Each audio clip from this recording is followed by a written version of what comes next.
फूल है गुलाब का, नशा है शराब का। तुम आ जाओ और बस जाओ मेरी रूह में, और रास्ते में से पैक करा लेना एक पैकेट कबाब का। Hi guys and welcome to MB's Man Cave. और दोस्तों, टाइम आ गया है रोमांस का, और साथ ही साथ हमारी जेबें ढीली होने का, क्योंकि वैलेंटाइंस डे से पहले chocolate day, hug day, teddy day, rose day जो कि आज है, भाई इतनी जेब ढीली होती है। इसीलिए आज के दिन जब आपकी गर्लफ्रेंड आपसे रोज मांगेगी तो उसको शराब की बोतल दे देना, ये वाली जिसको हम कहते हैं रोज वाइन, ताकि एक्सपेक्टेशंस पहले से ही सेट हो जाए कि भाई जितने भी डे आने वाले हैं ना, तुम हमसे सिर्फ और सिर्फ शराब ही एक्सपेक्ट करना। और भाई साहब, फूल देना भी आज की डेट में कोई सस्ता सौदा तो रह नहीं गया। मैं चेक कर रहा था आज ब्लिंकिट पे 500 रुपए के 6 फूल आ रहे थे। ठीक है, 1000 रुपए आपको खर्च करने ही पड़ते हैं कम से कम, अगर आपको कोई डिसेंट चीज चाहिए, है ना। 300, 400, 500 रुपए का क्वार्टर तो हमारा भी एक बनता है कि नहीं बनता, ये बात आप लोग मानते हो। तो इससे बेटर ये है कि हम अपनी गर्लफ्रेंड को, वाइफ को भाई एक रोज वाइन ही दे दे, ताकि उनका भी मूड बन जाए। रोज का रोज, वाइन की वाइन, अपना भी काम सेट है। और भाई साहब, ये जो चीज है ना आज की डेट में ट्रेंडी भी है, तो क्या पता कि आप लोगों को वैलेंटाइंस वाला जो गिफ्ट है वो जल्दी मिल जाए, है ना। इस बात पे एक लाइक तो बनता ही है। और अब जब आप लोगों ने लेने का मन बना ही लिया है, तो हम इस बारे में भी बात कर लेते हैं कि भाई ये रोजे वाइन होती क्या चीज है, कैसे पीते हैं इसको, कैसा टेस्ट होता है इसका, है ना। ये क्वेश्चंस भी तो आ ही होंगे मन में। तो भाई ये 2 तरह की वाइन्स होती हैं। एक जिसमें ग्रेप्स को पहले क्रश किया जाता है, उसके जो बीज होते हैं, जो स्किन होती है, उसके समेत उसका जो पल्प होता है उसे फर्मेंट कराया जाता है।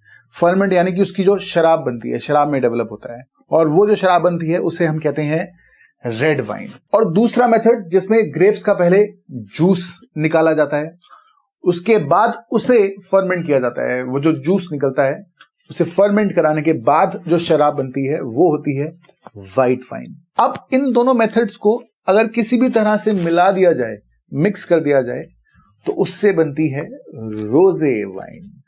थोड़ी थोड़ी फाइन डिटेल्स हैं, कुछ कंडीशंस हैं जिसको पूरा करना पड़ता है, बट उसके बारे में हम एक एडवांस वीडियो में बात कर लेंगे। बट ओवरऑल मोटी मोटी यही बात होती है रोजे वाइन की। अब हमने सारी बातें तो कर ली, लेकिन इसमें कहीं भी रोज नहीं आया, कहीं पर भी गुलाब की पंखुड़ियों का जिक्र नहीं हुआ। दोस्तों, रोजे वाइन का नाम रोज गुलाब से नहीं, जो फूल होता है उससे नहीं पड़ा है, वो उसके कलर से पड़ा है। रोजे वर्ड जो उसका जो मतलब होता है फ्रेंच लैंग्वेज में, वो होता है पिंक। तो रोजे वाइन का मतलब पिंक वाइन। इसका जो टेस्ट होता है वो एक रेगुलर वाइन जैसा होता है। डिपेंडिंग ऑन कि कौन से मेथड पर, व्हाइट वाइन या रेड वाइन वाले कौन से मेथड पर ज्यादा जोर दिया गया है बनाने के प्रोसेस में, उस और ग्रेप्स कौन सा यूज करा गया है, उसकी वजह से इसका टेस्ट स्वीट हो सकता है, ड्राई हो सकता है, अलग अलग तरीके की कॉम्प्लेक्सिटीज आ सकती हैं। ये वाली जो स्पेसिफिक वाइन है जो मैं पी रहा हूं, this is a Siraj wine, senorita Siraj, and this is more on the dryer side. और बेस्ट चीज ये है कि भाई बहुत ज्यादा एक्सपेंसिव भी नहीं है। वैसे 800 से 1000 रुपए की रेंज में भी बहुत सारे ऑप्शंस मिल जाते हैं अगर आप दिल्ली एनसीआर में रहते हैं।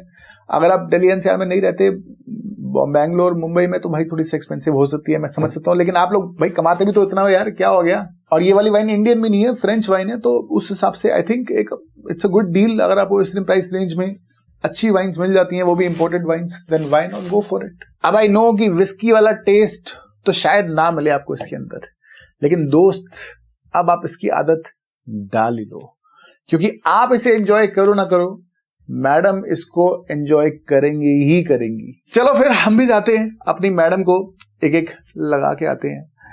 जाओ मियाँ, आप भी जाओ, जाके दारू थोड़ी नोश फरमाओ अपनी बेगम के साथ। और इस बार चीयर्स नहीं होनी चाहिए, इस बार होना चाहिए पियो पैंचो, पियो।